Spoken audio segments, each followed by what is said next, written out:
안녕하세요. 자, 이제 우리가 이번 시간부터 우리나라의 기후에 대해서 공부를 할 거예요.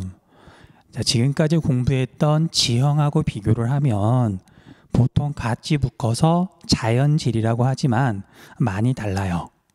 그래서 기후를 공부할 때 여러분들이 참고해야 되는 거 한 3가지 정도만 말을 하고 이제 내용 설명으로 들어갈게요. 자, 첫 번째는 선생님이 지금까지 계속 지리는 위치가 중요하다 그랬죠. 그걸 여러분들이 얼마나 실감했는지는 사실 잘 모르겠지만 기후 단어는 위치가 정말 중요해요. 그래서 지금까지 그러지 않았다면 기후 단원을 공부할 때만큼은 옆에다가 우리나라 지도를 꺼내놓고 공부를 하셔야 돼요. 나중에 복습할 때 위치 기억하겠다? 한 번에 되는 거 없어요. 최대한 여러 번 봐야 되는데 여러 번이라기보다는 그때그때 확인해야 돼요. 그래서 지도를 펼쳐놓고 기후 공부를 할 것. 첫 번째. 그 다음 두 번째는 외울 건 좀 외워주셔야 돼요. 무슨 소리냐면 기후는 사실 이게 원인과 결과가 아주 뚜렷하지 않은 것들도 있어요. 그러다 보니까 외울 건 외워줘야 문제를 풀 때, 특히 어려운 문제를 풀 때 헷갈리지 않고 되게 명확하게 빠르게 정답을 찾을 수가 있거든요.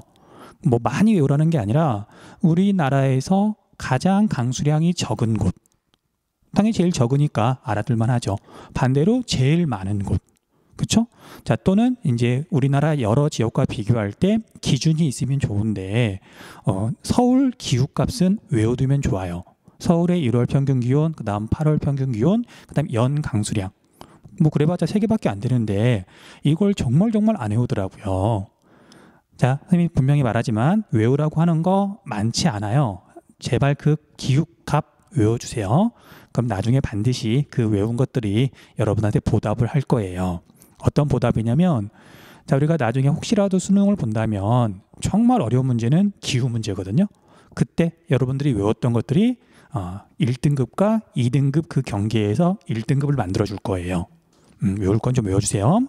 그 다음 세 번째는, 자, 여러 번 했던 얘기지만 우리가 복습 한번 하고 나서 정답을 찾기 위해서 문제를 푸는 건 좀 바보 같은 거라 그랬죠. 내신 시험 문제, 수능 시험 문제가 아닌 한 모든 문제는 내가 정말 이렇게 그런 시험을 잘 보기 위해서 활용하는 거라 그랬잖아요. 기후 문제는 더욱 그래요. 그래서 문제를 한번 읽어보고 내가 아는 것과 모르는 것을 구분한 다음에 복습을 하고 다시 문제를 보더라도 앞에 있는 이제 내용 필기해 놓은 부분, 그걸 계속 봐야 돼요. 여러 번 봐야 되는 거예요. 그렇게 해서 뭐 한 2번, 3번 정도 이렇게 빠르게 복습을 해주면 기후 부분도 충분히 자신 있게 문제를 풀 수 있을 거예요. 자, 이제 말이 좀 길어졌는데 이제 우리나라의 기후 특성과 주민 생활 본격적으로 내용 설명 들어갈게요. 자, 우리 기후에 대해서 나오는데 첫 번째가 날씨와 기후예요. 자, 여러분들 날씨하고 기후 비슷하면서도 좀 다르죠. 자, 날씨는 어떤 장소에서 비교적 짧은 기간이라고 되어 있는데 사실 하루에 하루, 그래서 날씨를 일기라고도 하고요. 그 다음에 대기의 상태라 그러죠. 기상이라고도 그래요. 그리고 우리가 기상청 있죠. 기상청이 하는 일은 물론 여러 가지를 하지만 그날의 어떤 대기 상태를 알려주는 게 기상청의 가장 큰 일 중에 하나죠. 가장 큰 일이죠. 일기예보가. 어쨌든 날씨라는 게 있고요. 하지만 이제 우리는 날씨보다는 기후라는 걸 공부를 할 건데 일정한 장소에서 장기간에 걸쳐 나타나는, 자, 장기간이라 그러면 보통은 30년을 말을 해요. 최근 30년 나타나는 대기의 평균적이고 종합적인 상태다. 자, 물론 이건 강조할 필요는 없고요. 그냥 이런 뜻이 있다고요. 자, 그래서 이제 우리나라 같은 경우에는 30년 단위로 이제 기후값을 이렇게 발표를 하는데 현재 가장 최신 기후값은 1981년부터 2010년까지 평균을 낸 거예요. 근데 올해가 2020년이죠. 그래서 여러분들이 재수를 하면 조금 곤란할 수도 있어요. 열심히 외워뒀던 것들이 값이 미묘하게 틀어질 수 있거든요. 물론 큰 문제가 있는 건 아니지만 아무튼 이제 우리나라 기후값이 뭐 1, 2년쯤 있으면 이제 다음 30년으로 업데이트가 될 것 같아요.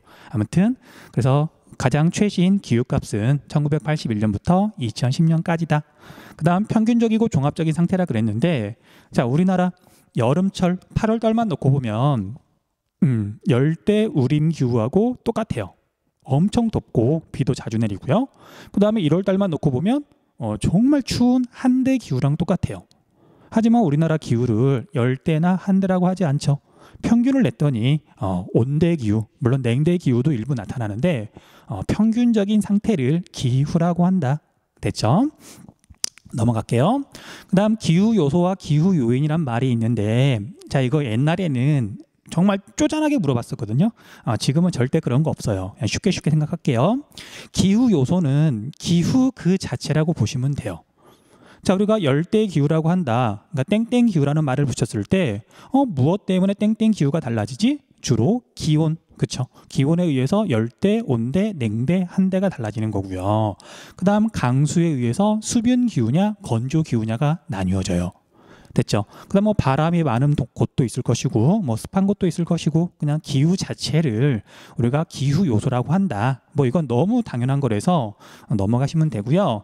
그 다음에 이제 이건 용어보다는 우리가 이제 기후 단원에서 이제 이걸 중점적으로 공부를 하셔야 돼요. 기후 요인이라는 건 뭐냐면, 기후 요소, 기후가 지역에 따라 차이가 나는데 왜 나느냐, 그 원인. 그러니까 원인이 있으니까 결과가 있는 거잖아요. 그래서 위치가 다르니까 기후도 다른 거거든요. 왜 달라지느냐, 그 원인들을 꼼꼼하게 우리가 조금 비교하고 정리를 하셔야 돼요. 자, 이 부분 뒤에 가서 또 자세히 점점 이렇게 이야기를 하겠지만 미리 좀 간단하게 큰 줄기 이야기를 한번 해볼게요.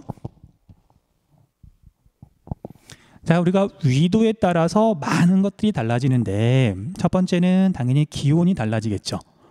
적도 근처는 당연히 태양의 입사각이라 그러는데, 태양 에너지가 수직으로 비추니까 얘가 온도가 높은 반면, 그 다음에 고위도로 가면, 극지방으로 가면 갈수록 우리가 기온이 낮아지죠. 그런데 우리나라는 중위도 지역에 있어서 당연히 남쪽은 기온이 높은 편이고 북쪽으로 가면 기온이 낮아지는데, 자, 여러분들 이건 외우라는 건 아니고요. 얼마만큼 이제 기온이 변하는지 이렇게 예를 좀 들어줄게요. 감을 좀 잡으라고요. 그래서 이건 적어놓고 외우거나 그러지 마시고 나중에 궁금하면 한번 찾아보세요. 자, 그래서 우리가 1년 동안의 평균 기온인 연평균 기온을 조사를 해봤더니 나머지 조건은 똑같고 이제 유도만 달라지는 거예요. 그래서 우리가 황해안 지역에 있는 항구 도시만 좀 따져봤어요. 자, 그래서 제일 남쪽에 있는 목포를 봤어요. 목포. 참고로 제주도는 섬이죠. 그러니까 해안가하고 또 섬하고는 좀 다르거든요. 바다 영향을 좀 많이 받느냐 좀 덜 받느냐 그 차이가 있기 때문에 목포부터 시작했어요. 그러니까 목포 같은 경우에는 연평균 기온이 몇 도냐면은요 13.9도예요. 목포. 그다음 목포보다 고위도 지역에 인천이 있죠. 그다음 인천은 연평균 기온이 몇 도냐면요 12.1도고요. 그다음에 북한 쪽으로 쭉 올라가면 압록강 하구 쪽에 뭐 완전히 항구는 아니지만 어쨌든 압록강 하구에 있으니까 신의주예요. 신의주는 연평균 기온이 9.8도다. 됐죠? 물론 우리나라가 남북으로 길긴 하지만 그래봤자 좀 작잖아요. 그래서 차이가 뭐 어마어마하게 나는 건 아니에요. 하지만 분명히 저위도에서 고위도로 가면 연평균 기온을 비롯해서 뭐 여름 기온도 낮을 거고 겨울 기온도 낮을 거고 어쨌든 기온이 낮아진다. 체크를 좀 해두세요. 됐죠? 자, 그 다음에 수륙 분포. 자, 수륙 분포는 물 숫자의 대륙할 때 륙이에요. 그래서 얘는 일단 나머지 조건은 똑같아야 돼요. 뭐 해발 고도가 다른 지역을 비교할 수 없고, 그다음 위도가 다른 지역을 비교할 수 없고, 그래서 위도가 같고 뭐 해발 고도도 같을 때 비슷할 때 내륙과 해안을 비교하는 거예요. 내륙과 해안. 자, 여러분들 앞에서 이미 했던 내용이죠. 땅하고 물하고 어떤 게 더 온도가 빨리 변한다? 땅.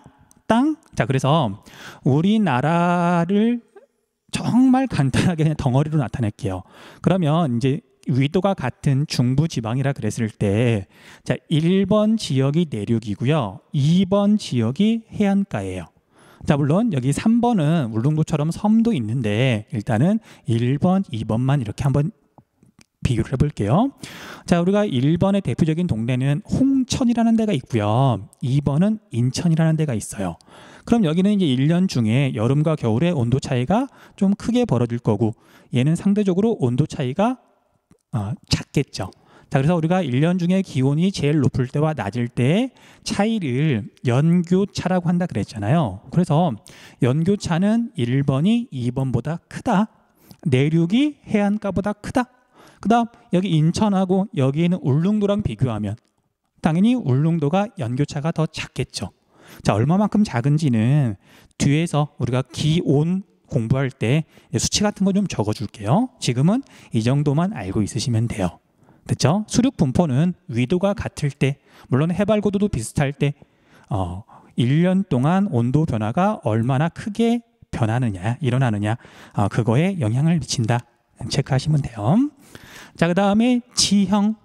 자, 여러분들 이제 지형하고 여기 해발 고도하고 헷갈리는 친구들이 있는데 명확하게 구분을 좀 해줄게요. 자, 먼저 지형부터. 자, 지형은 보통은 산맥이나 또는 높은 산을 말하는데 단면도를 그리면 이제 이런 식으로 그릴 수가 있어요. 이렇게. 그래서 이게 일단 여기에 산지라고 하는 지형이 기후에 영향을 미친다. 됐죠? 자, 그런데 지금까지 이야기했던 것처럼 나머지 조건은 똑같아야 돼요. 해발 고도가 다르면 그걸 직접 비교할 수는 없거든요. 지형이라고 하는 건 여기를 A라 그랬을 때 여기 해발 고도가 비슷한 여기를 말하는 거예요. 두 지점을 비교할 때 지형이 영향을 미친다. 그다음, 자, 이제 지형만 영향을 미치는 게 아니라요. 이때 바람이 불면서 양쪽의 기후가 달라지는 거거든요. 그래서 우리가 교과서란다. 우리 교재에 있는 것처럼 바람이 이쪽에서 분다고 한번 가정을 해볼게요. 자, 이쪽에서 바람이 불 때는 이걸 반대 현상이 나타나는 거예요. 자, 그래서 바람이 이렇게 불면 산지를 타고 바람이 이렇게 위로 올라가면서, 자, 우리가 지구과학을 공부한 친구들은 이때 일어나는 현상을 되게 잘 알 거지만 우리는 그렇게까지 자세히 알 필요는 없고요. 자, 위로 올라가면 기온이 낮아지면서 이슬이 맺히죠. 자, 이제 공기 중에서는 이제 그걸 이슬이라고 하지 않고 구름이라고 보통 표현을 하고요. 그래서 위로 올라가면 공기의 기온이 떨어지기 때문에 구름이 생기고 이렇게 비를 뿌리는 경우가 많아요. 그래서 여기 B 쪽은 뭐 그림이 조금 이렇게 위치가 애매하긴 했는데 이쪽은 이제 상대적으로 이렇게 공기가 위로 올라가면서 지형 때문에 올라가면서 비를 뿌린다. 자, 그래서 이쪽을 뭐라고 표현하냐면요, 바람을 받는 부분이라 그래서 바람바지 또는 바람바지 사면이라고 불러요. 자, 그리고 이곳에서는 지형 때문에 비가 내린다. 이걸 지형성 강수라고 불러요. 지형 때문에 비가 내린다. 자, 그런데 이제 이 바람이 공기가 산을 타고 이제 이렇게 넘어가면 점선으로 그리고 싶었는데 이게 좀 잘 안 그려지네요. 자, 이제 여기하고 다른 현상이 나타나기 때문에 점선으로 표현을 하고 싶었던 거예요. 그래서 이제 얘는 공기가 하강하면서 공기의 온도가 올라가요. 그리고 이제 여기다가 지금 우리가 수증기가 물이 돼서 지금 이렇게 뿌렸잖아요. 그럼 이쪽은 기온이 높아지고 건조해진다. 자, 고온 건조라고 할게요. 그래서 여기에서 나타나는 이제 현상을 정리를 하면 A 같은 곳을 뭐라고 부르냐면요, 바람 그늘이라고 불러요. 바람 그늘. 자, 우리가 만약에 햇빛이 이렇게 비치면 이쪽은 그림자 그늘이잖아요. 그래서 바람이 이렇게 불 때 그 반대편을 바람 그늘이라고 부르고요. 자, 또는 이쪽에 비가 내리니까 이쪽을 비 그늘이라고도 불러요. 뭐 용어는 뭐 조금 바꿔 쓸 수 있거든요. 어쨌든 바람 그늘 쪽은 고온 건조해지는데 이렇게 고온 건조해지는 현상을 팬 현상이라고 불러요. 팬 현상. 그래서 지형성 강수하고 팬 현상은 동전의 양면 같은 거예요. 동전의 양면. 됐죠? 자, 그래서 뒤에 가면 우리나라에서 다우지와 소우지를 공부를 할 건데 그때 영향을 미치는 가장 큰 요인이 지형성 강수예요. 자, 미리 이야기하자면 이 지형은 당연히 높이가 높을수록 당연히 크게 영향을 미치겠죠. 그래서 나중에 여러분 공부할 때 1차 산맥을 중심으로 정리를 하면 좀 덜 헷갈릴 거예요. 됐죠? 넘어갈게요. 그 다음 해발 고도는 뭐냐면 말 그대로 해발 고도가 높아질수록 기온은 낮아지죠. 그러면 이제 여기를 C라 그럴게요. C라 그러면 자, A보다 C는 기온이 낮겠죠. 자, 이제 우리가 보통 100m 올라갈 때마다 0.65도씩 평균적으로 기온이 낮아지거든요. 그 수치를 외울 필요는 없고요. 1000m 올라가면 6.5도. 그다음에 우리나라에서 2000m를 넘는 지점은 없지만 2000m를 올라가면 13도가 낮아지는 거예요. 그래서 해발 고도가 높은 곳은 정말 기후에 어마어마한 영향을 미쳐요. 비록 이제 면적은 좁겠지만, 그래서 해발 고도가 높아서 시험에서 맨날 물어보는 지역이 있거든요. 얘는 지금 적어줄게요. 됐죠? 자, 참고로 해발 고도가 높으면 쉽게 말하면 산간 지역은 사람이 살기 힘들죠. 근데 해발 고도가 높은데 지금 우리가 기후를 외운다는 거, 기후값을 이렇게 외운다는 건, 외운다기보다는 지금 거기를 살펴본다는 얘기는 해발 고도가 높은데도 불구하고 평평하다는 얘기예요. 대체로 고위 평탄면 지역이에요. 거기만 알고 있으시면 돼요. 자, 그래서 우리나라의 대표적인 고위 평탄면은 대관령 일대죠. 그래서 대관령 알고 있으셔야 되고요. 약간 이렇게 기울여서 쓸게요. 그 다음 두 번째는 우리가 진안 고원, 무주 진안 장수가 있었죠. 그래서 우리가 장수 알고 있어야 되고요. 지도에서 찾을 줄 알아야 돼요. 그 다음 우리가 대관령하고 위치가 크게 다르진 않아서 이렇게 잘 물어보진 않지만 그래도 가끔 물어보더라고요. 태백시가 있어요. 말 그대로 태백 산맥에 있는 고원 도시거든요. 그래서 대관령, 장수, 태백은 해발 고도가 높아서 위도가 비슷한 다른 지역에 비해서 확실히 기온이 낮다. 그렇게 체크 좀 해놓으세요. 자, 그 다음에 이제 해류라고 돼 있는데, 자, 조금 크게 범위를 넓혀서 바다, 해양이라 그럴게요. 해양은 너무 큰 개념인가? 바다라 그럴게요. 바다. 당연히 이제 바다가 우리나라 동해안, 남해안, 이제 서해안이 이렇게 있는데, 서해가 있는데 바다의 특성이 조금 다르죠. 그래서 우리가 보통은 이제 서해랑 동해랑 많이 비교를 해요. 얘랑. 자, 우리가 간단하게 그림을 그려보면 서해가 이렇게 있고요. 동해가 이렇게 있고, 그 다음에 이제 여기는 이렇게 경동성 지형이죠. 자, 이제 여러분들 서해랑 동해랑 수심 많이 다른 건 알고 있죠. 서해는 평균 수심이 44m 정도고요. 동해는 평균 수심이 1600m가 넘어가요. 그래서 위에서 보면은 면적은 비슷할지 몰라도 물의 양 자체가 다른 거예요.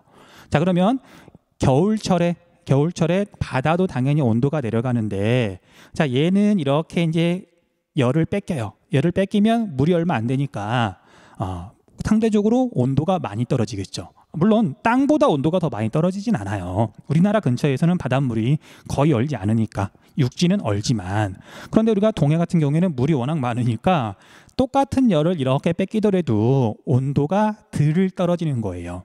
그러니까 얼마만큼 차이가 나냐면요, 1월 달에 제일 추울 때 우리가 인천 앞바다 같은 경우에는 뭐 한 2도, 1도까지 떨어져요.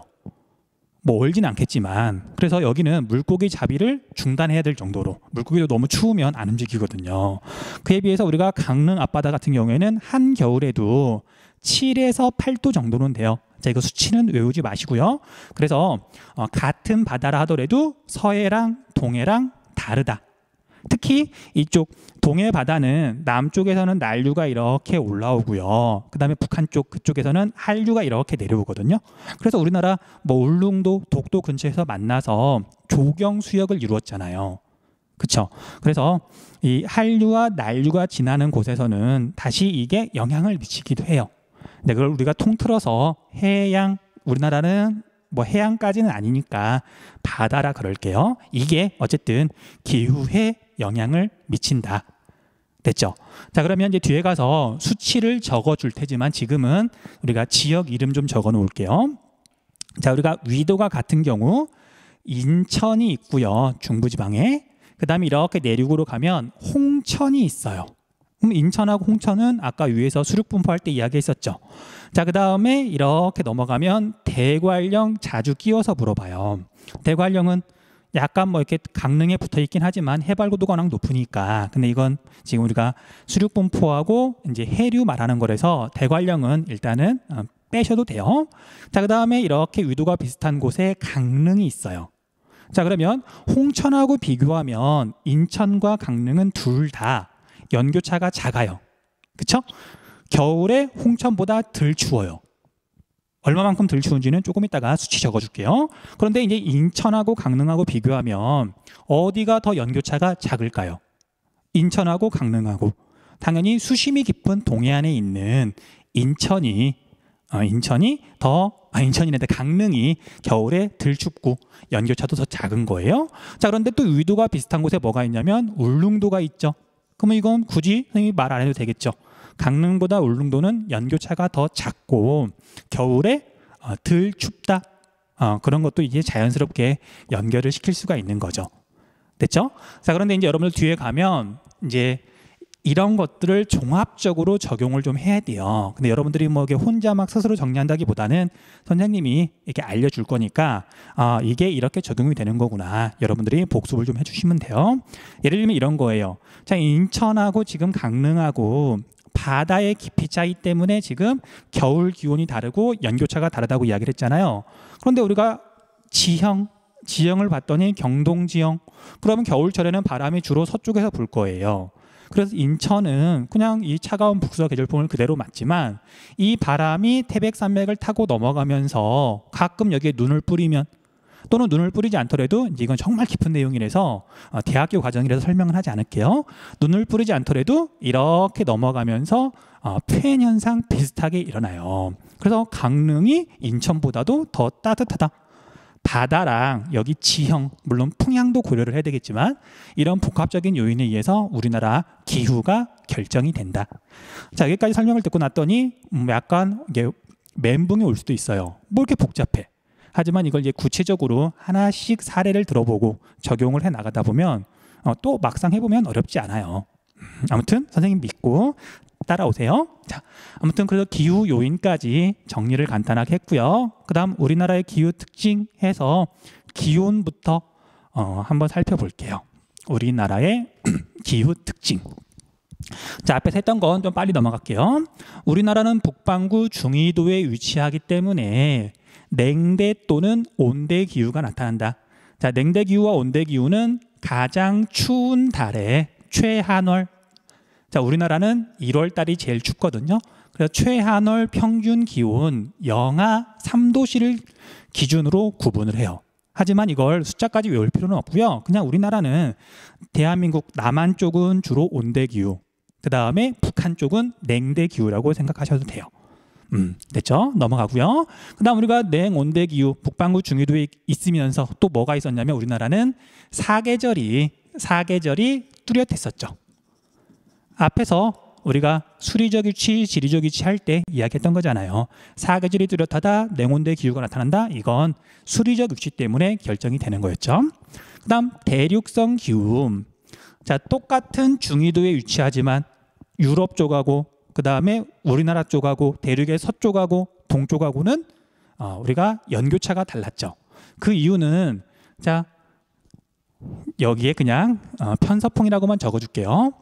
편서풍이 서쪽에서 불어오다 보니까 대륙의 서쪽은 편서풍이 바다에서 불어오고 우리나라는 대륙에서 편서풍이 불어오기 때문에 기본적으로 대륙의 영향을 많이 받는다 이야기했었어요. 자, 그래서 대륙성 기후는 뭘 말하는 거냐면 1년 내내 1년 동안 기온의 변화가 큰 게 대륙성 기후라 그랬잖아요. 반대로 1년 내내 기온의 변화가 별로 없다. 연교차가 작은 기후를 해양성 기후라고 그랬었고, 여러분들 초등학교나 중학교 때 아마 배웠을 거예요. 유럽 쪽에서 나타나는, 물론 되게 넓게 그린 거긴 한데 실제로는 뭐 이 부분쯤 될 거예요. 자, 여기는 대륙의 서쪽 해안에 위치하는데 해양성 기후라고 그러죠. 그래서 서한 해양성 기후 이름 들어봤을 텐데 그냥 글자 그대로 대륙의 서쪽에서 주로 나타나는데 바다의 영향을 많이 받아서 바다에서 편서풍이 불어오니까 연교차가 작은 기후가 나타난다. 서한 해양성 기후고요. 대륙의 내부 및 우리나라 대륙의 동쪽은 대륙성 기후가 나타난다고 말을 해요. 넘어갈게요. 자, 그 다음에 우리나라는 계절풍 기후가 나타난다. 이것도 우리가 이제 지리적 위치할 때 굉장히 자세히 설명했었죠. 그래서 편서풍이 불고 계절풍이 불려고 할 때 어떤 게 이기느냐 그런 것까지 자세히 이야기를 했었어요. 그래서 지금은 결과만 정리하시면 돼요. 그래서 우리나라는 여름철에는 바다에서 대륙 쪽으로 뜨거운 바람, 그 다음에 바다에서 불어오니까 습한 바람이 이렇게 불려 그러고요. 여름 계절풍이죠. 고온 다습한 바람이 부는 거고요. 겨울철에는 시베리아 대륙에서 차가운 북서 계절풍이 우리나라를 지나가죠. 그래서 계절에 따라서 바람의 방향과 성격이 다른 그런 기후, 그런 기후를 계절풍 기후라고 한다. 됐죠? 자, 밑에 있는 이제 자료는 뭐 이걸 수치로 외우거나 그럴 건 아닌데 우리가 재미있는 부분들이 조금 있어서 알아두면 좋은 게 좀 있어서 일단 좀 체크 좀 할게요. 자, 우리나라랑 위도가 비슷한 곳에 포르투갈 수도인 리스본이 있어요. 자, 그럼 여기서 먼저 확인해야 될 건 연교차를 확인하셔야 돼요. 연교차는 가장 더운 달과 가장 추운 달의 차이거든요. 자, 일단 리스본을 볼게요. 제일 더울 때는 얘가 기온을 봤더니 얼마냐면 한 22도쯤 될까요? 22도? 22라고 그냥 간단하게 한번 적어보고요. 그 다음 가장 추울 때는 몇 도쯤 되냐면 11도쯤 되네요. 자, 그럼 연교차는 여기는 11도 정도가 나겠네요. 얘가 연교차예요. 그쵸? 이제 감이 잘 안 올 테니까 우리나라랑 한번 비교를 해볼게요. 자, 우리나라 서울은 제일 추울 때가 얼마냐면요. 자, 여러분들 이거 얼마로 보여요? 자, 여러분들은 이제 뭐 영하 3도요 또는 영하 2도요 뭐 말할 텐데 우리는 이제 한국지리를 하고 앞에서 서울 기후는 되게 중요하다 그랬잖아요. 자, 선생님은 정확하게 영하 2.4라고 지금 보여요. 아주 정교하게. 실제로 기후값이니까 외우세요. 서울의 1월달 평균 기온은 영하 2.4도다. 자, 이거 마이너스 아니에요? 영하의 영하? 영하 2.4라고 읽어야 되고요. 그 다음 제일 더운 건 8월 달인데 자, 이거 보면 25도는 조금 넘는 것 같죠? 뭐 25도요, 26도요, 뭐 그것도 상관없는데 자, 우리가 25.7도라고 하는 숫자 좀 외워주세요. 서울이니까. 자, 자꾸 외우라 그러냐면 자, 우리가 세계 기후 할 때는 세계지리 할 때는 이런 숫자 안 외워도 돼요. 하지만 우리나라는 땅덩이가 좁기 때문에 이렇게 기온이나 강수량 차이가 크게 벌어지지 않거든요. 지역에 따라서. 그래서 일단 좀 외울 건 정교하게 외워두는 게 여러분들한테 분명히 도움이 돼서 그래요. 일단 서울은 중요하니까 외워두세요. 그래서 서울의 연교차를 봤더니 더운 달에서 추운 달을 빼야 되겠죠. 몇 도예요? 약 28도인데 자, 우리는 28.1도라고 정확하게 외워두시면 돼요. 자, 그러면 서울하고 아까 위에서 말했던 내륙에 있는 홍천하고 비교하면 어디가 연교차가 더 클까? 당연히 홍천. 그쵸? 그럼 서울하고 강릉하고 연교차를 비교하면 어디가 연교차가 더 작을까? 강릉. 그쵸? 이제 얼마만큼 작은지는 이제 뒤에서 숫자 적어줄 거예요. 이건 외우라고 적어주는 게 아니라 비교할 때 감을 좀 잡으라고. 자, 아무튼 여러분 감을 좀 더 잡아볼게요. 자, 그러면 이제 연교차가 우리나라에 비해서 확실히 작긴 작은데 얼마만큼 이제 작은지 감을 좀 잡아보면 자, 여기 지금 제일 추울 때가 11도 정도 됐었죠. 그러면 여기 11도 이렇게 선을 그어보면 우리나라 언제랑 비슷하냐면요 1월달, 2월달, 3월달, 4월달이랑 비슷하죠. 그쵸? 그래서 포르투갈 리스본은 우리나라랑 위도가 비슷한데도 아무리 겨울에 추워봤자 우리나라 4월달 정도인 거예요. 4월달. 4월달보단 조금 낮으니까 4월 초쯤 되겠네요. 우리나라 벚꽃 필 때. 그럼 우리 기준으로 포르투갈 여기는 겨울이 없는 거죠. 제일 추워도 벚꽃이 피는 정도니까. 그러면 좀 느낌이 오죠. 그럼 반대로 제일 더울 때 22도인데 자, 22도 선을 이렇게 그어볼게요. 이렇게 그어봤더니 4월달, 5월달, 6월달보다는 기온이 조금 낮고요. 6월달, 7월달, 8월달, 9월달이랑 비슷하네. 그리고 포르투갈 리스본은 1년 중에 제일 더워봤자 우리나라 9월 정도밖에 안 되는 거예요. 9월. 참 좋은 때죠. 9월. 약간 뭐 더운 느낌도 좀 있겠지만 참 행복한 달이에요. 여름 끝나고 가끔 아침 저녁으로 이게 선선한 그런 느낌도 좀 들고 자, 그렇게 비교를 하면 좀 느낌이 올 거예요. 단순 숫자보다는 이렇게 상대적인 비교를 해야 느낌이 좀 확실하더라고요. 됐죠? 됐죠? 자, 그래서 우리가 서울의 기후값 다시 1월 평균 기온 제일 추울 때 영하 2.4도, 그 다음에 8월 평균 기온 제일 더울 때 25.7도, 그 다음에 연교차는 28.1도 됐죠? 그 다음 여기 딱 하나만 더 외울게요. 자, 서울의 연 강수량 이걸 다 더하면 연 강수량이 될 건데 당연히 이걸 다 더하진 않겠죠. 수치가 이미 나와 있으니까. 그래서 서울의 연 강수량은 외워두세요. 이것도 1450.5인데 50.5인데 그냥 1450이라고만 기억해 두세요. 1450. 그래서 나중에 다우지 소우지 할 때 우리나라 서울보다 연 강수량이 더 많다. 그럼 다우지. 서울보다 적다. 소우지. 됐죠? 그렇게 비교하시면 돼요. 자, 그래서 서울의 기후값까지 지금 이야기를 했어요. 자, 여기까지는 뭐 별로 어려운 거 없죠? 넘어갈게요.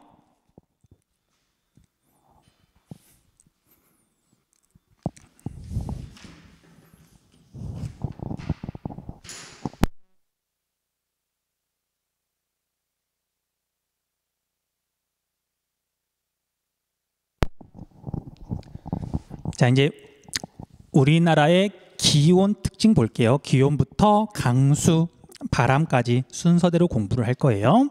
자, 우리나라의 기온의 분포. 자, 연평균 기온은 남에서 북으로 갈수록 이렇게 낮아진다고 아까 이야기를 했었죠. 그 다음에 해안에서 내륙으로 갈수록 대체로 낮아진다고 그랬는데, 자, 이제 설명 간단히 한 다음에 이제 쭉 한번 정리를 해줄 거예요. 자, 그래서 아까 이야기했던 것처럼 해안을 대표한다. 그러면 인천, 그리고 서울도 뭐 항구 도시는 아니지만 우리가 인천이랑 가깝잖아요. 그래서 서울 또는 인천이라고 생각하시면 되고요. 내륙은 홍천 또는 춘천이에요. 자, 이렇게 비교를 해봤더니 내륙으로 갈수록 연평균 기온이 낮아진대요. 자, 그 이유는 뒤에서 다시 한번 이야기하겠지만 여름에는 우리나라 어디든 다 더워서 여름 기온은 별로 차이가 안 나요. 그런데 겨울철에 여기 서울 물론 춥지만 내륙은 진짜 춥거든요. 남학생들은 아마 정말 이렇게 미리 걱정할 거예요. 내가 만약에 군대 생활을 할 때 철원 같은 데 떨어지면 겨울에 엄청 춥다는 거 알고 있죠. 그래서 여름은 비슷한데 겨울에 내륙이 훨씬 추우니까 평균을 내보면 내륙 쪽이 연평균 기온이 더 낮은 거예요. 넘어갈게요. 자, 그 다음에 연평균 기온의 지역 차이는 동서간보다 또는 해안과 내륙이냐 그런 차이보다 남북 간의 차이가 더 크게 벌어진다.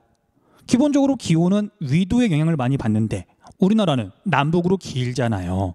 그렇죠? 그리고 이제 얘는 8월 여름철보다는 1월 달에 어쨌든 기온 차이가 크게 벌어진다. 얼마만큼 차이가 나는지는 숫자로 보여줄게요. 넘어가시면 되고요. 그 다음 기온 분포의 지역 차. 자, 1월 평균 기온, 8월 평균 기온을 따질 건데 1월 평균 기온이 훨씬 중요하다.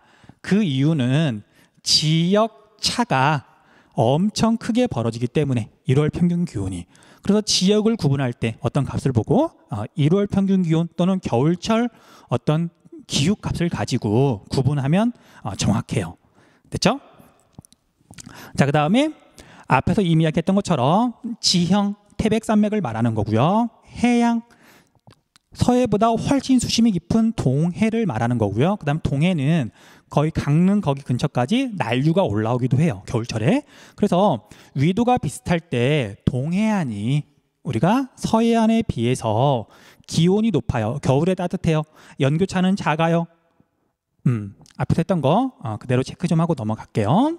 그 다음 8월 평균 기온 볼게요. 자, 8월 평균 기온은 1월 평균 기온에 비해서 지역 차이가 굉장히 작다. 정말 작아요. 그래서 얼마만큼 작은지도 보여줄 거고요. 그 다음 위도가 높아질수록 기온이 낮아지는 건 당연한데 그 차이는 굉장히 적다. 그 다음에 남부 내륙 지역의 기온이 높다고 돼 있는데 얘는 구체적으로 딱 지역 하나 꼽으면 될 것 같아요. 자, 우리나라 평균적으로 말고요. 여름철에 정말 덥다고 소문난 지역. 어디죠? 대구죠. 남부 내륙 지역. 대표적인 도시 대구. 기억 좀 해두시고요. 그 다음 해발고도가 높은 산지는 주변에 비해 기온이 낮음. 자, 이렇게 돼 있는데 자, 해발고도가 높은 산지라는 말 대신 고위평탄면이라고 적어주시고요. 해발고도가 높다고 다 인간한테 중요한 건 아니니까요. 고위평탄면 지역인데 여기는 겨울에 추운 건 별 의미가 없어요. 왜냐하면 다른 데도 춥잖아요. 충분히. 여긴 더 춥잖아요. 농사 같은 거 지을 수 없잖아요. 자, 고위평탄면이 여름 기온을 자꾸 말하는 이유는 여름에 선을 해서 거기서 고랭지 농업을 할 수가 있으니까. 자, 그래서 아까도 이야기했지만 워낙 중요하니까 다시 적어줄게요. 악글자만. 대관령, 자, 그 다음에 태백, 그 다음에 장수. 우리나라 대표적인 고위 평탄면 또는 고원에 있는 도시다. 그렇게 이야기 좀 적어두세요. 됐죠? 자, 그 다음에 이제 여러분들 드디어 선생님 말로만 했던 어떤 지역들, 대표 지역들 기후값을 지금 적어줄 건데 외우지 마시고 적어놓고 필요하면 보면서 계속 감을 좀 익혀주세요. 자, 일단 대표 지역들 몇 개 안 적을 거예요. 자, 첫 번째는 인천이에요. 인천. 우리가 우리나라 중부지방에 있고 황해안에 있는 대표 항구도시죠. 자, 그 다음에 인천하고 서울은 크게 다르지 않으니까, 그리고 우리가 서울은 이미 적었잖아요. 그리고 물론 좀 이따 따로 적어줄 거예요. 서울이 이렇게 있고요. 그 다음 위도가 비슷한 곳에 홍천이 있어요. 내륙이거든요. 그 다음 홍천 바로 위에 춘천이 있는데 위도는 조금 다르지만 홍천, 춘천은 거의 같다고 보시면 돼요. 선생님이 기후값은 일단 홍천을 적어줄게요.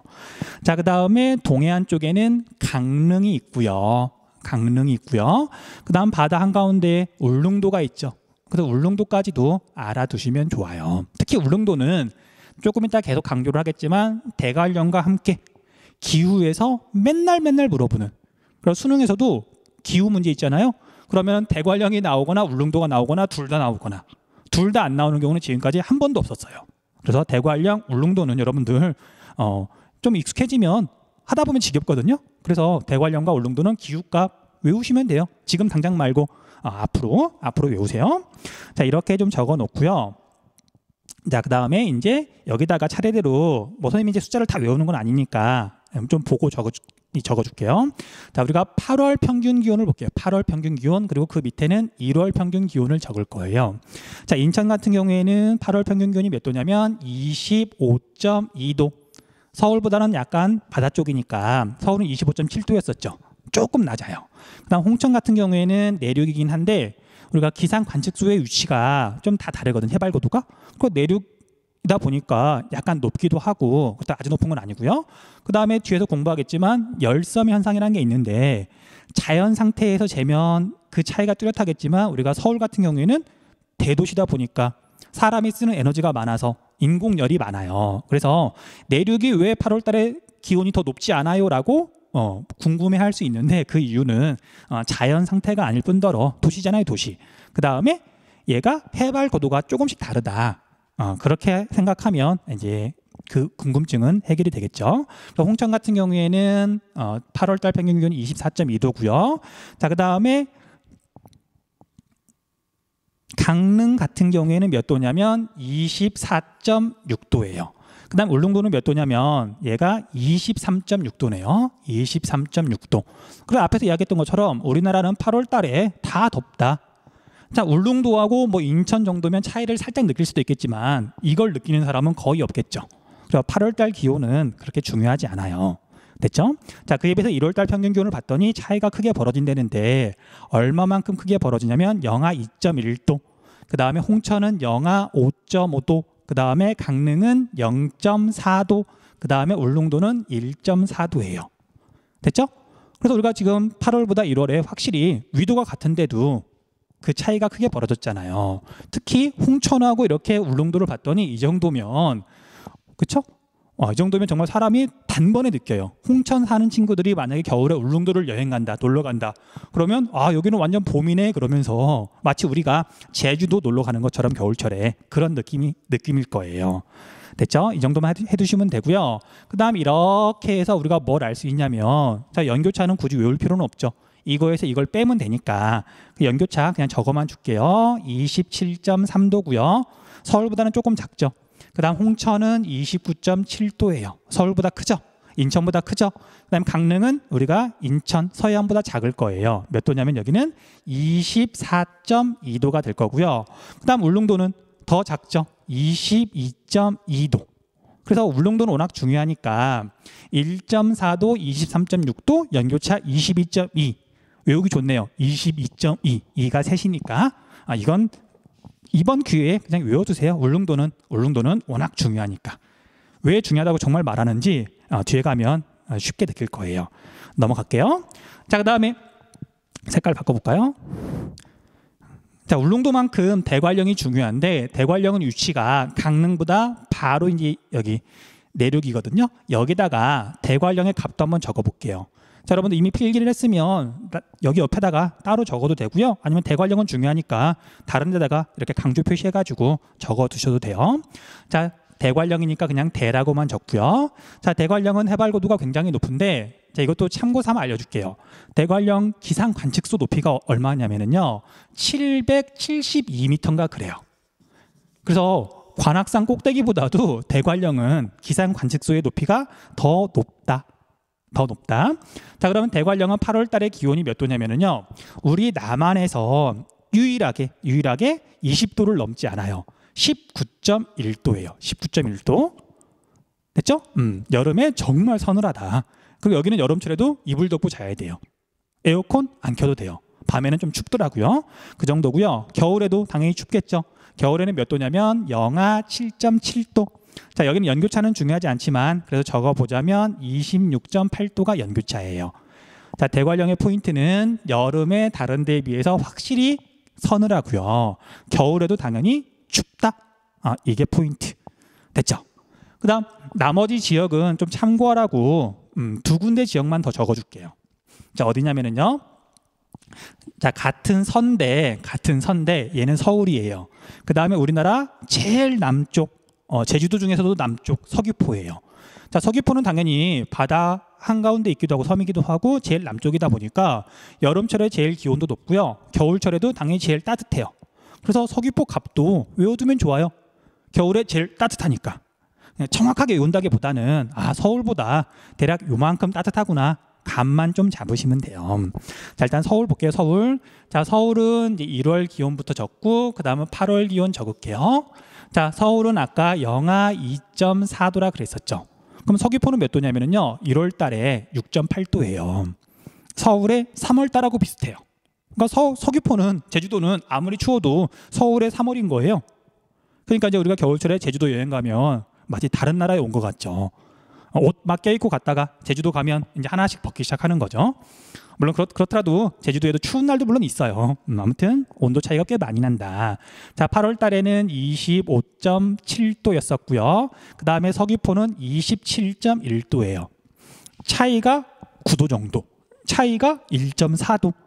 여러 번 이야기했던 것처럼 우리나라는 1월 평균 기온이 훨씬 중요하다. 사는데 중요하다기보다는요 지역을 구분하는 데 있어서. 자, 연교차는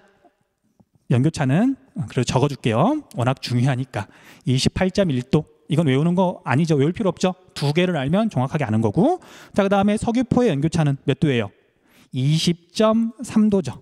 그래서 우리나라에서 연교차가 제일 작은 곳이 서귀포예요. 울릉도도 굉장히 작은 편이에요. 됐죠?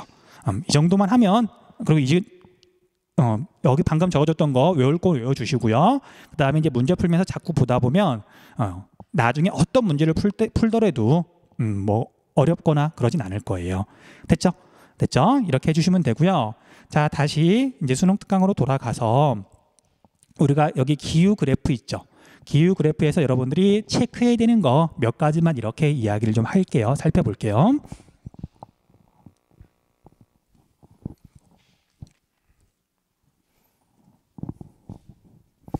자, 1월 평균 기온, 그 다음 8월 평균 기온, 그 다음에 기온의 연주차가 이렇게 돼 있는데, 자, 중요한 부분들 다시 한번 체크해 볼게요.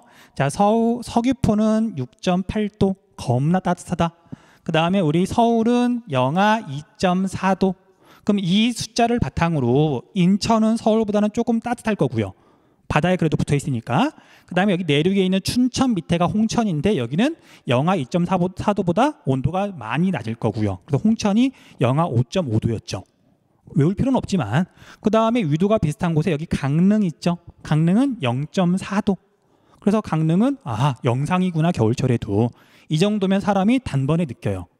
겨울철에 강릉 여행 가잖아요. 속초 여행 가잖아요. 서울 사람들이. 그럼 대번에 여기는 별로 안 춥네? 그런 느낌이 들어요.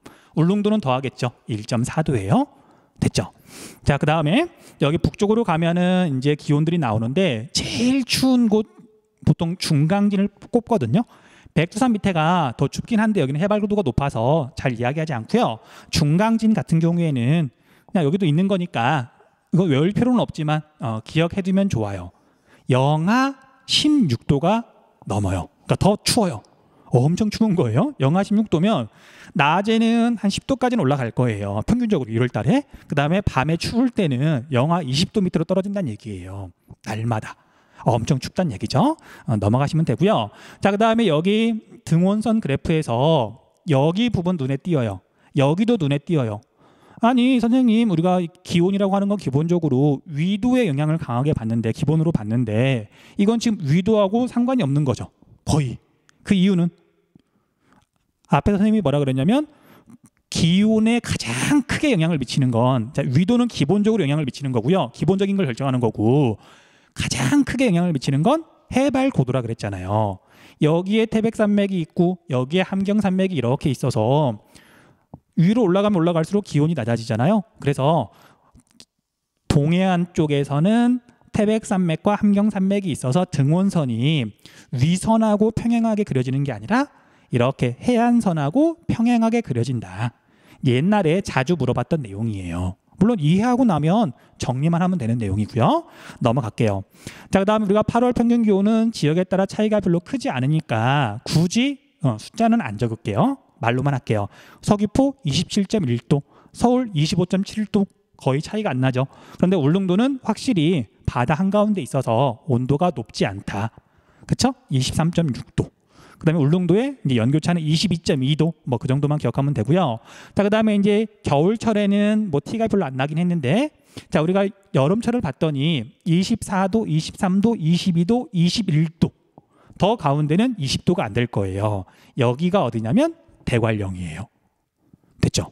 그 대관령 위치 되게 중요하잖아요. 해발 고도가 높으니까. 그 다음에 그 아래쪽으로 여기쯤에, 여기보다 좀 더 높구나. 여기쯤에 태백이 있는데 여기나 비슷하잖아요. 그래서 보통은 여기 대관령을 물어보지만 태백도 기온이 낮다. 체크해 두시고요. 그 다음에 아까 진안, 고원, 무주, 진안, 장수 이야기했는데 그중에 장수가 가장 인구가 많아서 보통은 장수를 물어보더라고요. 장수는 전라북도 약간 내륙 쪽이거든요. 약간이 아니지, 전라북도 내륙 쪽이에요. 그래서 여기 정도가 장수다. 나중에 지도 보고 꼭 위치 확인해 주세요. 자, 여기 정도까지 하면은 부족한 것 없이 다 한 것 같고요.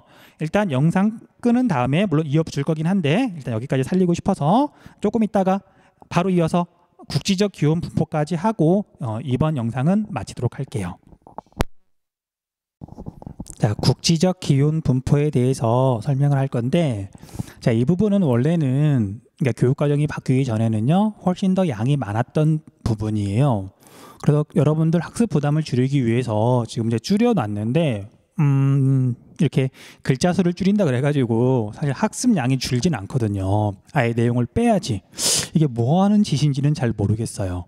근데 뭐 필요한 부분이니까 여기 나와 있는 것보다는 조금 자세히 설명을 좀 하도록 할게요. 자, 먼저 기온 역전 현상부터 이야기를 할 건데 큰 뼈대부터 잡아볼게요. 자, 우리가 고도가 높아질수록, 해발 고도가 높아질수록 위로 갈수록 원래 기온은 낮아지죠. 그런데 기온이 오히려 상승하는 일이 벌어지기도 한다. 위로 올라갈수록 오히려 기온이 높아지는 거예요. 그런 현상을 기온 역전 현상이라고 한다. 역전이라는 말 좀 알아두셔야 돼요. 됐죠? 자, 그런데 이제 이런 기온 역전 현상이 어디에서 잘 일어나냐면 내륙 분지에서 잘 일어나는데, 우리가 분지 앞에서 공부했었죠. 우리나라에는 수많은 침식 분지가 있고, 침식 분지에는 농사도 짓고 그 다음 사람도 많이 살고 심지어 춘천 같은 도시도 있고, 춘천보다 더 큰 도시들도 침식 분지에 있기 때문에 우리 인간 생활에 되게 큰 영향을 미쳐요. 그런데 이제 얘가 좋은 영향이면 참 좋을 텐데 안개가 자주 끼어서 심지어 교통사고가 늘어나고요. 그다음에 농작물이 있는 경우 차가운 바람 때문에 냉해를 입기도 하고요. 그 다음에 여기에 없지만 적어두세요. 대기 오염이 심해져서 사람들 건강에도 안 좋은 영향을 미친다. 됐죠? 자, 일단 큰 틀 잡고요. 이제 자세한 내용은 따로 판서를 하면서 정리를 좀 할게요. 자, 먼저 우리가 기온 역전 현상이 뭔지 다시 한번 이야기를 할게요. 자, 이쪽은 지표면이고요. 지표면이고요. 그 다음에 위로 올라가면 이제 얘는 해발 고도, 그냥 고도라고만 적을게요. 그 다음에 여기는 지표면이자 좀 고도인데 얘는 온도, 기온도 같이 나타낼게요. 물론 수치 같은 걸 정확하게 적을 필요는 없고요. 자, 그러면 우리가 일반적인 상태를 정상 상태라고 한다면 위로 올라갈수록 기온이 낮아져요. 왜 낮아지느냐? 자, 우리가 지표면이 덮여지는 이유는, 기온이 올라가는 가장 큰 이유는 태양 에너지 때문에 그렇거든요. 근데 공기가 투명하잖아요. 그래서 태양 에너지는 그대로 통과를 시키고요. 물론 일부는 흡수하기도 하지만 땅을 데피는 거예요. 땅을 데핀 다음에 땅에서부터 다시 위로 지구 복사 에너지라 그래서 그것 때문에 이제 공기가 데펴지는 거고, 이 에너지가 자꾸만 이제 위로 전달이 되는 거예요. 그래서 땅이랑 가까울수록 온도가 높고요. 위로 올라가면 온도가 낮아진다. 그래서 기온의 그런 분포를 그래프로 그리면 위로 올라갈수록 기온은 낮아진다. 그러니까 기온은 이쪽이 플러스고 이쪽이 마이너스가 되겠죠. 이게 정상 상태예요. 됐죠? 그런데 정상 상태의 특징이 뭐냐면 대기가 안정하다, 불안정하다. 얘는 대기가 불안정한 게 좀 연결이 잘 안 되죠. 정상인데 불안정하대요. 근데 원래 대기는 정상 상태일 때는 불안정해요. 이유는 자, 여기에 있는 열이 위로 전달이 된다 그랬죠. 그럼 우리가 공기라고 하는 건 열 에너지를 갖고서 지가 직접 이동하잖아요. 그러니까 공기가 자꾸 뒤섞여야만 에너지가 전달이 되니까 자꾸 뒤섞이려 그래요. 그게 대류권, 공기의 기본 성격이다. 자, 그래서 밑에는 따뜻한 공기가 있고요. 이게 기본 상태. 그다음 위에는 차가운 공기가 있는데, 차가운 공기는 이렇게 움츠러들면서 공기 분자가 서로 이렇게 따닥따닥 붙으면서 밀도가 커져서 아래로 내려오고요. 따뜻한 공기는 그 반대로 이렇게 위로 올라가는 거예요. 자, 이건 잘 모르겠으면 그냥 공기는 자꾸 뒤섞이려고 한다. 불안정한 게 정상 상태다. 끊임없이 움직이려고 한다. 그렇게 기억해 주시면 돼요. 자, 그런데 어떤 이유에서건 얘가 역전 현상이 일어나게 되면 우리 교재에도 그래프가 그려져 있지만 이런 식으로 기온 분포가 달라지게 돼요. 그럼 어디가 역전 현상이 나타나는 거냐면 이렇게 선을 그어가지고 여기 부분이 지금 역전 현상이 나타난 거죠. 이걸 보통 뭐라고 표현하냐면요, 역전층이라고 불러요. 역전층. 자, 여기 위에는 똑같으니까 이제 우리가 다루지 않을 거고요. 여기 밑에 기온 역전 현상이 나타난 여기만 다룰 거예요. 자, 여기는 보세요. 차가운 공기가 아래쪽에 있고, 그 다음에 따뜻한 공기가 위쪽에 있죠. 자, 차가운 공기는 무겁고 따뜻한 공기는 가벼운데 무거운 게 아래에 있고 가벼운 게 위에 있어요. 얘는 섞이려고 하지를 않아요. 자, 그러면 섞이려고 하지 않고 얌전하게 가만히 있으려고 그런다. 그러면 대기가 안정하게 바뀌는 거예요. 됐죠? 그럼 우리가 결론부터 하나 얘기하자면, 자, 여기 침식 분지에서는 기온 역전 현상이 잘 일어나는데 공기가 뒤섞이려고 하지 않아요. 근데 그 침식 분지 바닥에는 도시가 있어요. 그럼 자동차 배기가스, 그다음 뭐 어떤 난방하면서 나오는 그런 오염물질, 공장에서 나오는 오염물질, 그게 다 날아가야 공기가 깨끗해질 텐데 움직이지 않고 분지 바닥에 계속 쌓이는 거예요. 대기 오염이 심해지겠죠. 그래서 인간한테 피해를 준다고요. 됐죠? 자, 그래서 여러분들이 지금 여기서 정리해야 되는 건 대기의 정상 상태는 위로 올라가면 올라갈수록 기온이 낮아지는데 불안정하다 체크하시고요. 그 다음에 기온 역전 현상이 일어나면 역전층에서는, 전부 다가 아니라 역전층에서는 대기가 안정하게 바뀌어서 움직이려고 하지 않는다. 그래서 어떤 자료들을 보면은 여기에다 공장을 이렇게 그려놔요. 공장을. 그럼 여기서 막 연기 같은 게 나오겠죠. 이럴 때는 연기가 위로 이렇게 올라가요. 하지만 만약에 여기다 이렇게 공장을 그리잖아요. 그러면 연기가 나오는데 어떻게 나오냐면, 움직이냐면 얘가 위로 올라가는 게 아니라 그냥 옆으로 퍼져요. 위아래로 섞이지 않기 때문에. 대기 오염을 지금 나타내는 거예요. 됐죠? 자, 그래서 다시 앞으로 돌아가기보다는 다시 하나 더 이렇게 그림 그리고 설명을 하도록 할게요. 자, 그럼 이런 기온 역전 현상이 아까 침식 분지에서 잘 일어난다 그랬는데 어떤 과정을 거쳐서 이렇게 일어나는지 간단하게 또 설명을 좀 해줄게요. 자, 침식 분지는 주변은 산지, 그런 의미에서 이렇게 산 하나를 더 그릴게요. 이렇게 해서 단면도를 그리면 분지 바닥이고요. 이쪽도 이렇게 산이 있고 이런 식으로 그릴게요. 됐죠? 됐죠? 자, 그러면 이제 이때 밤이 되면 산 위에가 산 아래보다 더 빨리 기온이 내려가요. 그 이유는 얘는 사방이 뚫려 있으니까 에너지를 금방금방 뺏기고, 여기는 지금 약간 오목한 그릇 형태잖아요. 그러니까 에너지가 좀 덜 뺏기는 거예요. 뭔가 이렇게 담아두거든요. 그래서 여기에서 밤이 되면 그 다음에 진행이 될 때 새벽까지 진행이 되거든요. 사실 새벽이 제일 추워요. 어쨌든 밤부터 새벽까지 여기가 기온이 낮아지니까 여기에서 차가운 공기가 당연히 만들어지겠죠. 자, 차가운 공기는 무거워요. 그 무거운 공기가 밤부터 새벽까지 이렇게 산을 타고서 내려와요. 이쪽도 마찬가지예요. 밤부터 이렇게 새벽까지 차가운 공기. 자, 이걸 어떤 자료에서는 냉기류라고 설명을 하더라고요. 냉기류, 차가운 공기 흐름이잖아요. 같은 말이에요. 자, 그래서 냉기류가 이렇게 내려오는데, 자, 분지가 아니고 일반적인 산지면 이런 데면 그냥 이렇게 계곡을 따라서 다른 데로 냉기류가 계속 불어가요. 자, 이걸 뒤에서 설명하겠지만 밤에 부는 산풍이라고 부르거든요. 산풍. 그런데 얘는 냉기류가 갈 데가 없잖아요. 분지니까. 그래서 차가운 공기가 분지 바닥에 이렇게 쌓이게 되면 원래 있던 따뜻한 공기를 위로 밀어 올리고요. 따뜻한 공기를 위로 밀어 올리고 차가운 공기가 분지 바닥에 쌓이게 된다. 이해되죠? 그러면 아까 그랬던 그 기온 분포 있잖아요. 이렇게 생긴 여기에서 기온 역전 현상이 나타나게 되는 거예요. 됐죠? 자, 그럼 여기서 다시 여러분들, 우리가 지구과학을 하는 건 아니니까 여러분들이 꼭 알아야 되는 거 키워드만 좀 다시 정리를 해줄게요. 자, 일단 기온 역전 현상은 이야기를 했고요. 얘는 침식 분지 지역에서 잘 일어난다. 첫 번째 키워드. 그다음 두 번째는 일교차가 크게 벌어지는 날 잘 생겨요. 그리고 낮에는 뜨끈뜨끈 데펴졌다가 밤에 많이 차가워진 공기가 내려올수록 기온 역전 현상이 뚜렷하게 생기는 거고요.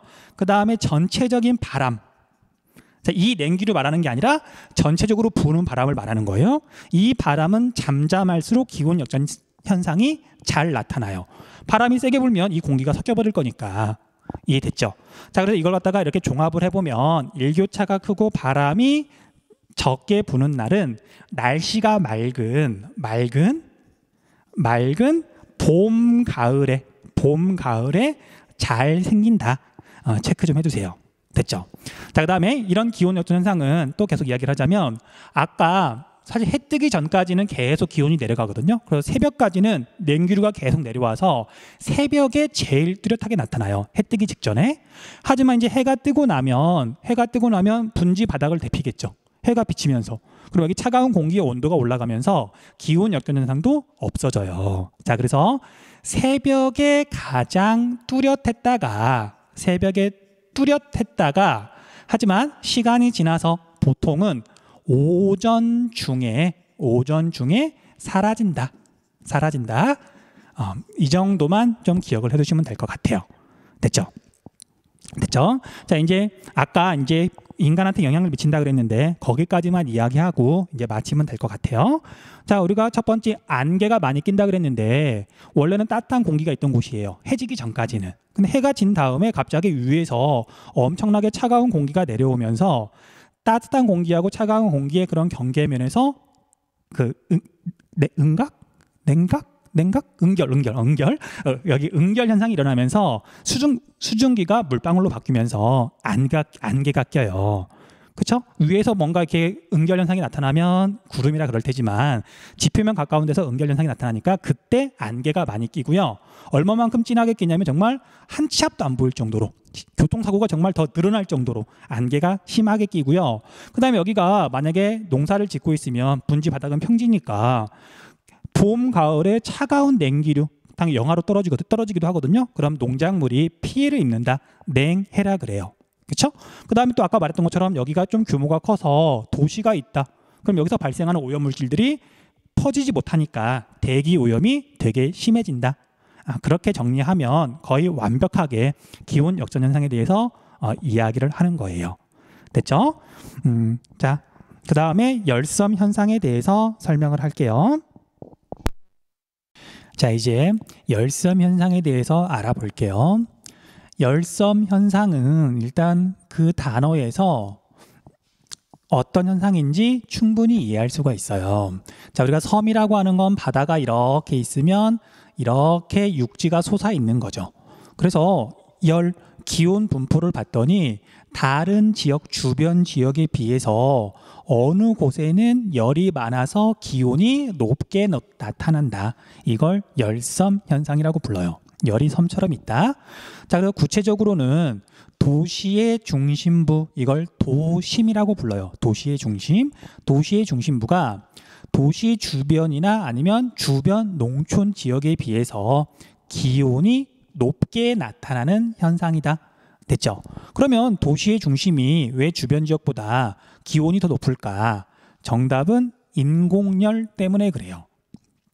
자, 주변 지역은 태양으로부터 받는 에너지에 의해서 기온이 올라가는데 도시의 중심 지역은 거기에 사람이 활동하면서 내뿜는 열이 더해지거든요.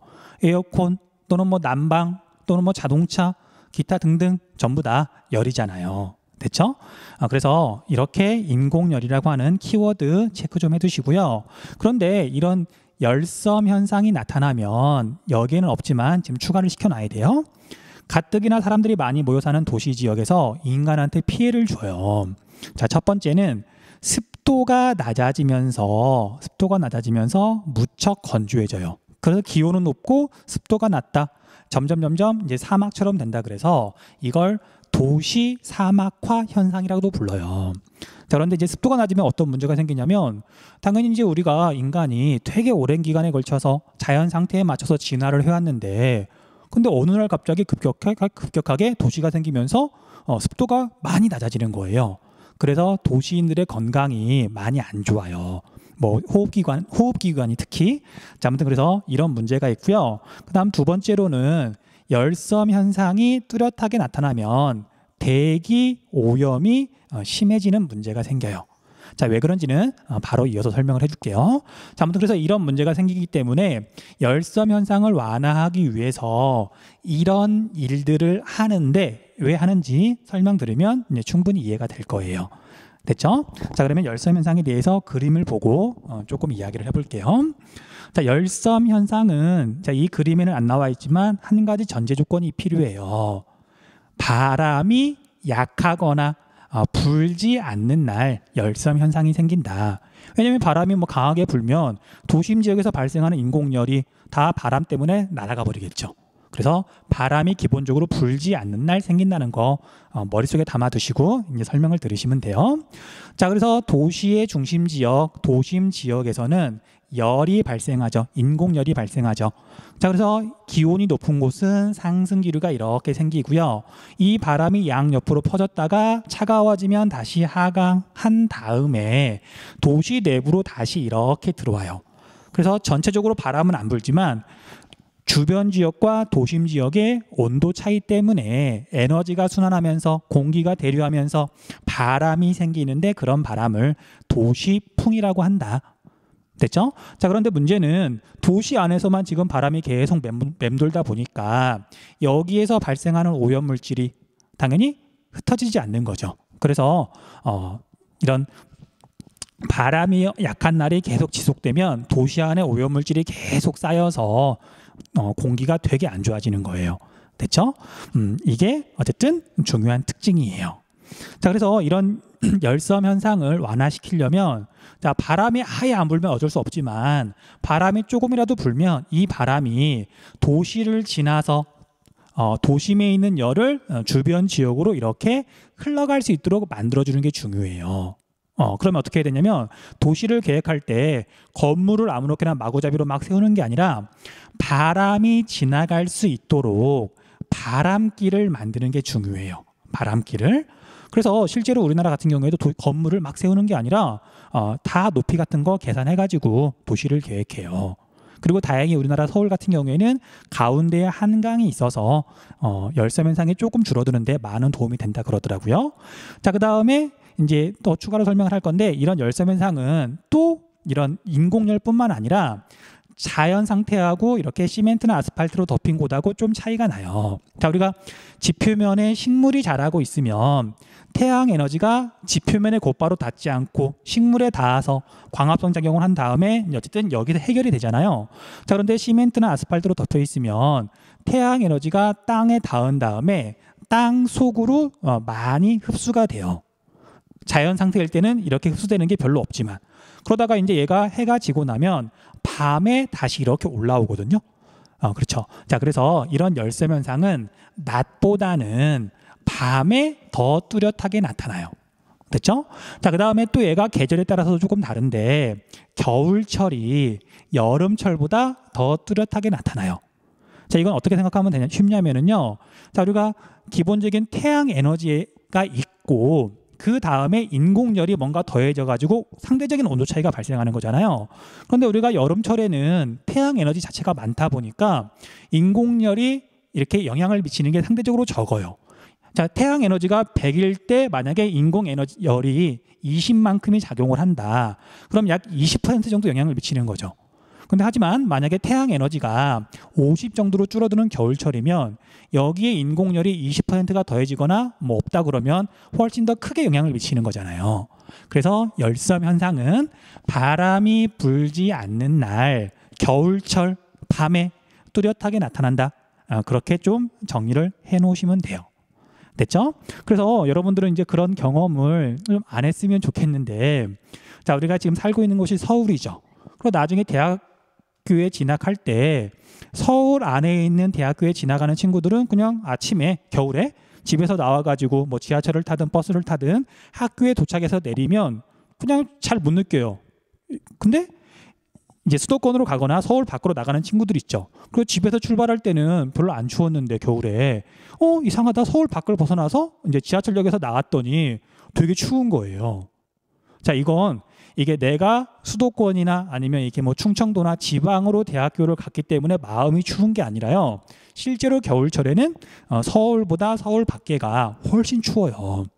그래서 열섬 현상이 뚜렷하게 나타날 때는 서울 중심부하고 서울 주변부 또는 서울 외곽하고는 10도쯤 온도 차이가 나기도 해요. 그래서 여러 가지 이유로 이왕 공부하는 거 열심히 해서 서울 안에 있는 대학 가세요. 응원할게요. 자, 아무튼 그래서 이런 열섬 현상 설명을 했고요. 자, 이제 이걸 완화하려면 뭐 설명을 하긴 했지만 건물 높이 같은 거 이렇게 잘 제한해가지고 바람이 통할 수 있는 길을 만들어야 된다. 그래서 도심 지역에 있는 열이 주변 지역으로 빠져나갈 테니까. 그리고 이제 도시 지역은 식물 같은 거 심을 수가 없지만 건물 옥상, 그리고 요즘은 건물 옥상에 흙 같은 거 약간 깐 다음에 뭐 거기까지는 아니더라도 화분 같은 거 놔둬가지고 이렇게 식물을 키우는 경우가 많아요. 멋으로 키우는 게 아니라 열섬 현상을 완화시키기 위해서 키우는 거예요. 그 다음에 하천을 복원하는 건, 자, 이제 우리가 청계천이 대표적인데 청계천 위에 원래 고가도로가 있었고 거기에 많은 자동차가 다녔거든요.